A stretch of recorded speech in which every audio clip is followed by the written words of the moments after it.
Good afternoon, and welcome to the Wednesday afternoon conference call with Trusts Unlimited. This is Jim George speaking. I'm the non-attorney spokesman and facilitator for Trusts Unlimited, and I'd like to thank all of you for taking the time to listen to this call.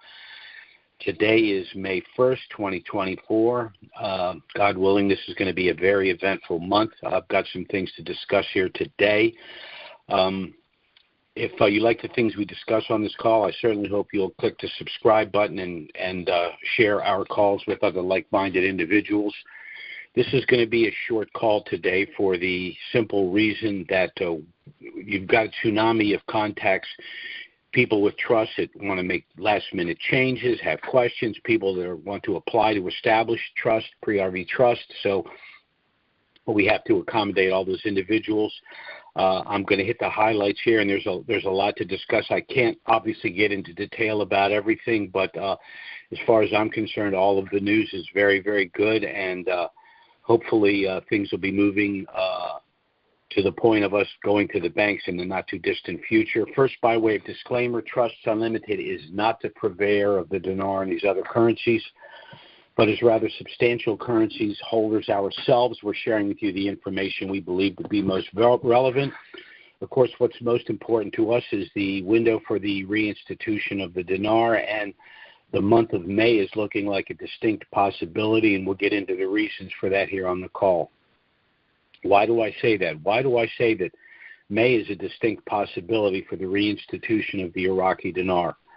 Well, the primary reason is that the country is finally being governed by individuals whose concern is their country, not their own personal gain. I'm referring to Soudani, Alak, and Soudani, the Prime Minister, Alak, the Governor of the Central Bank of Iraq, and Barzani, the President of Kurdistan.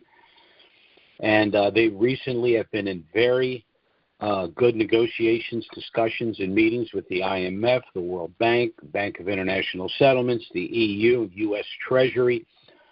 These are all international organizations that they have no reason to be discussing anything with if they're going to remain in a program rate. This group is responsible for the passage of a 3-year budget. They've finally created an environment of security and safety for the country. They're reforming the banking system. They're removing corrupt politicians. They're negotiating multinational, international contracts for the rebuilding of their infrastructure, water systems, electric grid, road systems in cities. Specifically, they're negotiating water and electric contracts with Turkey and Iran. Both Turkey and Iran have been kind of nefarious players in all of this, taking unfair advantage of Iraq, but Iraq has progressed to the point now where the situation is flipped, and so now Turkey and Iran are playing nice because now the options are play nice or we'll find someone else to do business with. So that's good news as well. Soudani has also represented Iraq at Davos at the World Economic Forum, and of course recently in the United States in the UN Assembly. Again, Iraq has received a lot of attention internationally because people see the progress in Iraq and they know what's coming next. Lastly, the growth of the private sector is critical for Iraq, and Iraq is now involved in the Silk Road Initiative with China. The Silk Road Initiative is the rebuilding of the old trade road that was established by Marco Polo back in the 14th century. I mean, as kids, we used to play a game, Marco Polo. In the swimming pool, you close your eyes, and one person would say Marco, the other person would say Polo. Well, the point of the game was you never knew where Marco Polo was, and that's an historic issue because he was a Venetian merchant, explorer, and businessman who traveled to the Far East, and no one ever knew where he was. So that's kind of the derivation of that game. But what can we expect when we go to the banks to exchange our currency? Well, certainly we could expect a 1-to-1 for the dinar. That would be a disappointment. But nevertheless, if you purchased 1 million dinar for $1,000 and you exchanged those currencies for $1 million, that would still have been a very worthwhile investment. Then we could look to 322. That was the rate of the dinar when it went into a program rate. And Iraq, of course, is in far better shape than it was at the time it came out, went into a program rate. And, of course, you add 20 years of inflation to that. So 322 is probably a very conservative number. Personally, myself, I'll take $3 right now and I'm gone. But I think we can do better. I had mentioned 485 a couple weeks ago. Where'd that number come from? And it was questioned by other individuals. That number came from some currency speculators that I've known for years that I respect. It was an extrapolation based on the value of other Eastern currencies and what they were worth. And they were saying to me, well, if country X or country Y or country Z is getting whatever they're getting against the U.S. dollar based on their natural resources, then by extrapolation, this is what we think conservatively we could do in Iraq.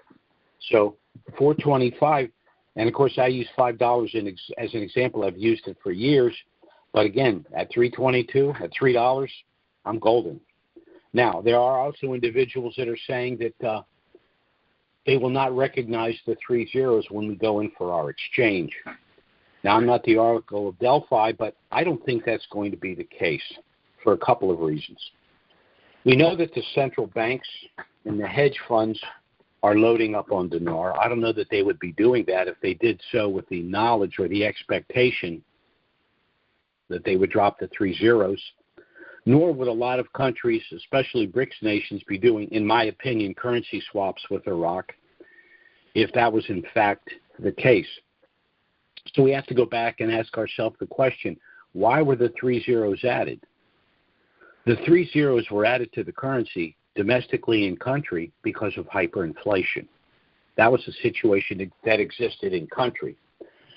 When we go to the bank to exchange our currency, it's not Iraq that's recognizing the 3 zeros. It's our central banks that'll be recognizing the 3 zeros. So I think as an international investor, whether we're an international hedge fund, whether we're a wealthy currency arbitrage expert, or whether we're just Joe Lunchbox going to the bank to exchange a couple million dinar that we purchased, I think the 3 zeros will be recognized by our banks.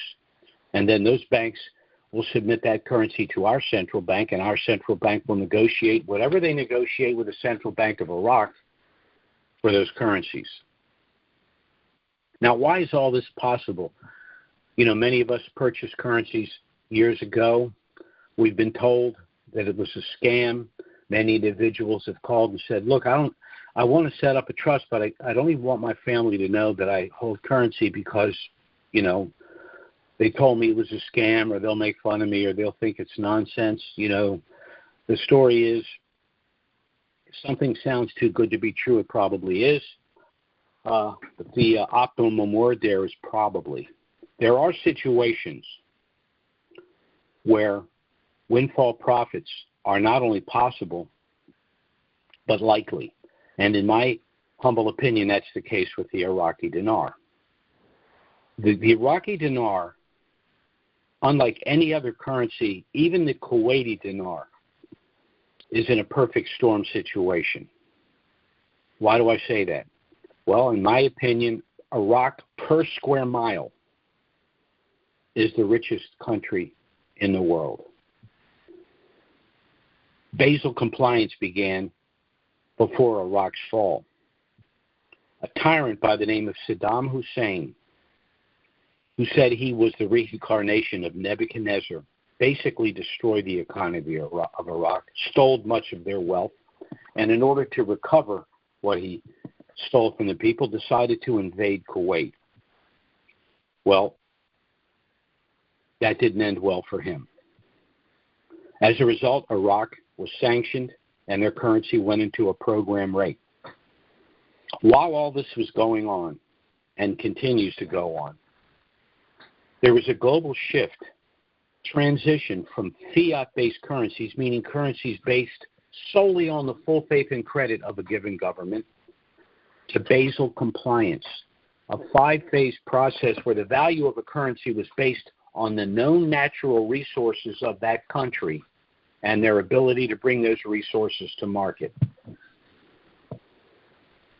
So who are we? We are the investors.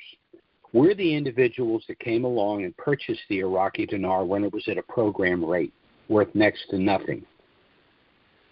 And when we walk into our banks to exchange that currency, we will be exchanging it into U.S. dollars based on the Basel IV compliant rate of the currency today.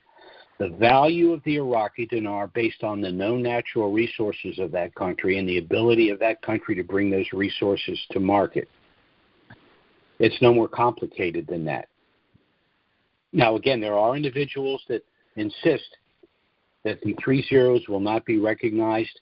Yes, I must concede that that's a possibility, but in my opinion, for the reasons that I've stated, I think that's highly, highly unlikely.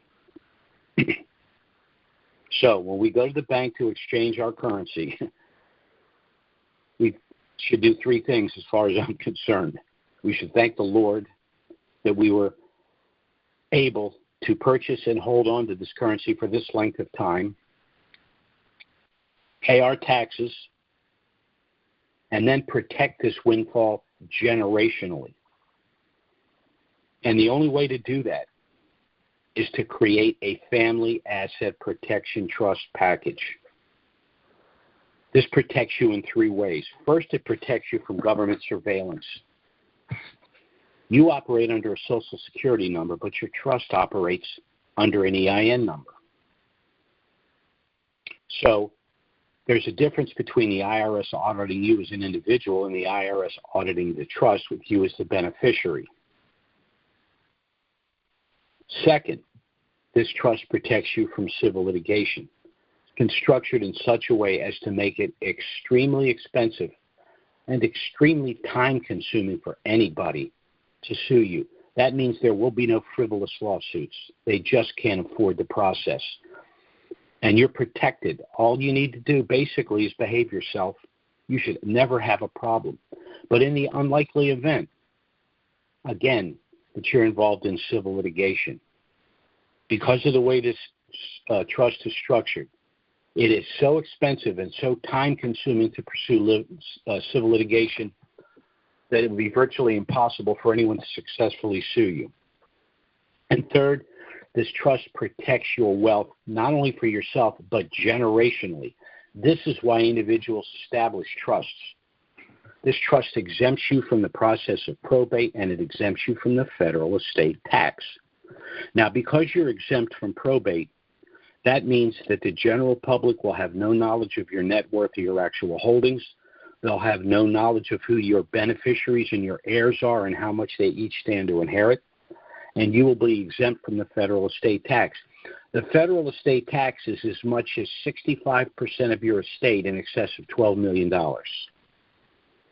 But if you've got your money in this trust, if you have your net worth, your wealth in this trust package, there is no federal estate tax and there is no probate.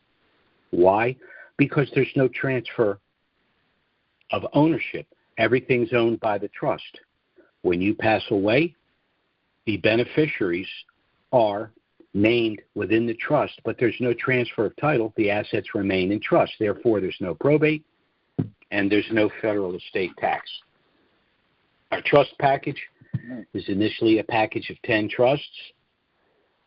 Again, I can't do a long call today. We're being inundated with calls. I probably got 25 calls this morning.